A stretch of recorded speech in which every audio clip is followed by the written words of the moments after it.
here we are, I'm in the guard. So we're looking from Stefan's point of view. If we look at a tournament, BJJ tournament, submission wrestling, whatever, what's the most dangerous thing he has to look for? Okay, what do you think? Probably me sitting back to a footlock. I can't armbar him. I mean, there are very few choices here for me, except for maybe opening his legs, going back for a footlock or heel hook. Okay, now I want you to think about something. For street self-defense now, something happened, person ended up on his or her back, right? Didn't choose that, didn't say, oh, I'm going to pull guard in the street, but somehow it happens, right? What's the most dangerous thing person on the bottom has to look for now? Think about that. What do you think? Often, I ask this in seminars, people always say, oh, punching, right? Yeah, you have to watch for punching, but what else? And say, oh, elbows, right? Aha, right, because the elbow really causes damage. But what else? Actually, what's more dangerous there, right? Yeah, the headbutt, very, very dangerous. Actually, those all pale in comparison to pulling the right, is the weaponry.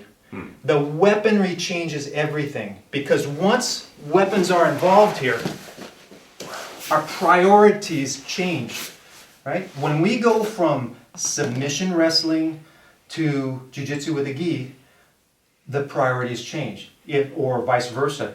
If you're in a tournament where no heel hooks are allowed, oh, you don't have to worry about that. Now you go into Abu Dhabi or something like that, now you have to have your footlock defense. It's very, very dangerous. If we go into MMA, now suddenly we have to deal with all the striking, and that becomes a big priority to work on dealing with the striking. Well, streetwise, the most dangerous thing that can happen is someone pulling a pistol.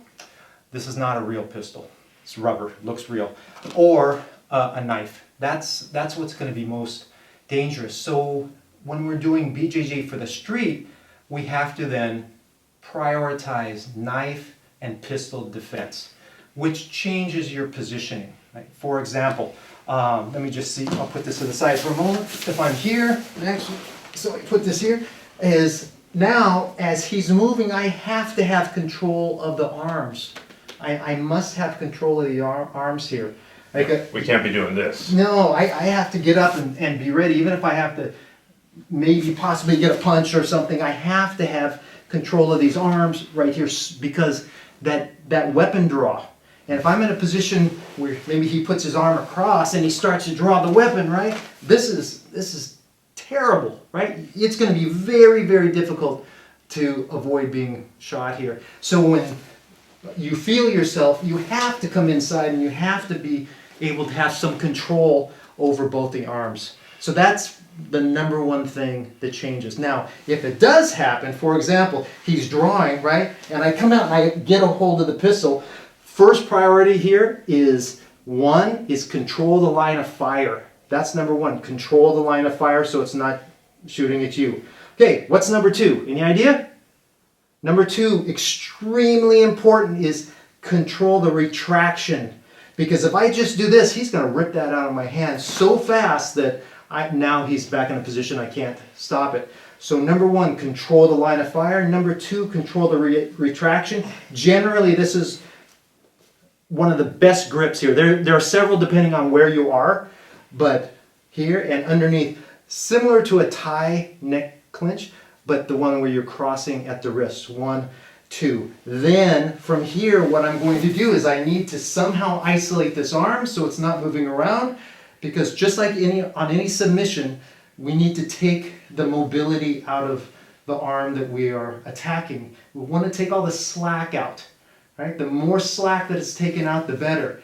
Yes, so that's what we're going to take out. The way we're going to do that, and also on a regular submission, for example, an armbar, what do? I'm going to have a fulcrum here and control it, and then if I'm working on this elbow, then I'm going to move the other part. So I need something on one side of the joint, something on the other side of the joint. Same thing here. This is now the joint. Instead of between the forearm and the upper arm, the hand and the wrist, it's between the pistol and the hand itself. That's the joint.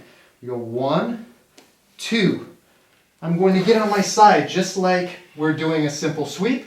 I press down with my forearm on my shin on the forearm, and I turn it out of his hand. Let me switch over there. Let me do this so I don't take his finger off. I should have mentioned, when we're doing the pistol work with this, we're going to take a grip that you wouldn't actually do with a real pistol. He's going to actually take it out here and hold below. The reason being, you will get your finger stuck in the trigger guard and it will hurt your finger. So, however it comes out, there's sometimes you're going to end up on the inside, sometimes on the outside.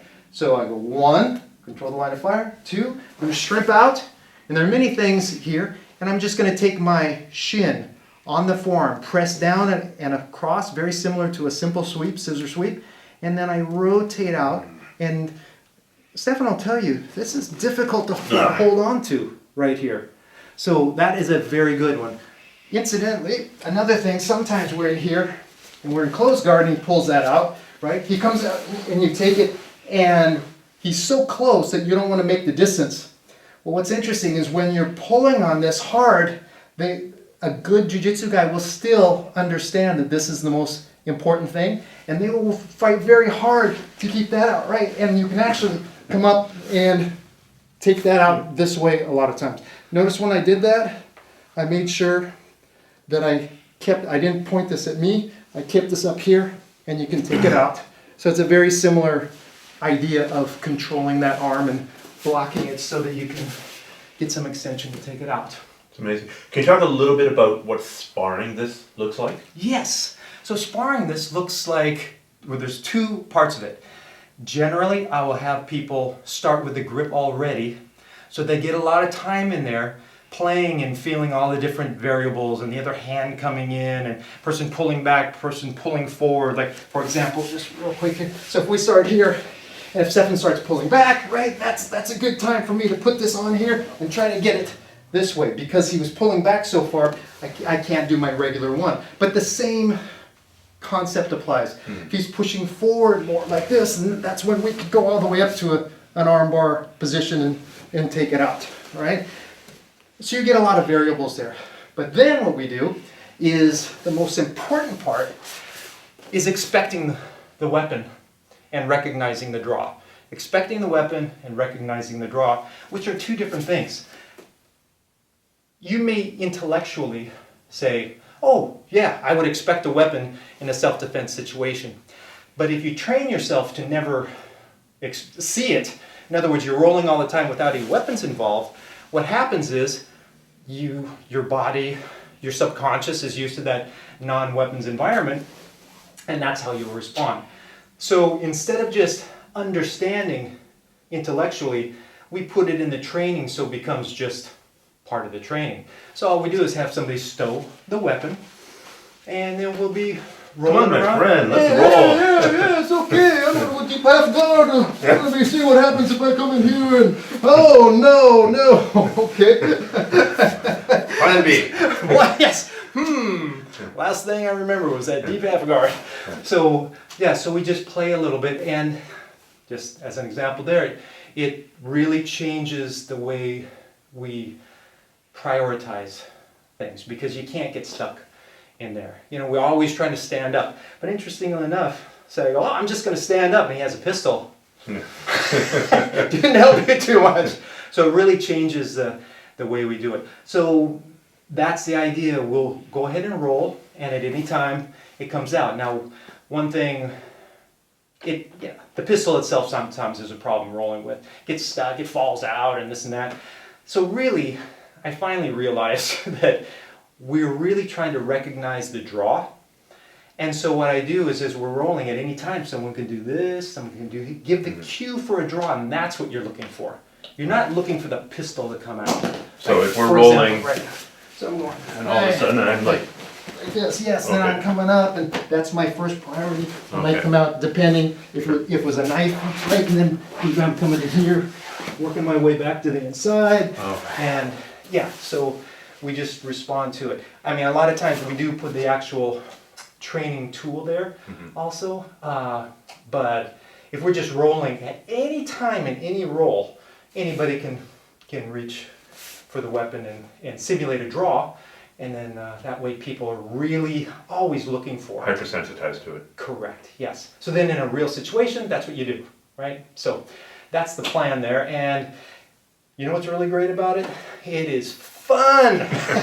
It's really fun. It adds another dimension, gives you more appreciation for your basics too. Like your basic movements really come through when you're adding the self-defense aspect with the pistol knife, like mobility and ability to get to your feet, ability to move in and out and all. It works out really well.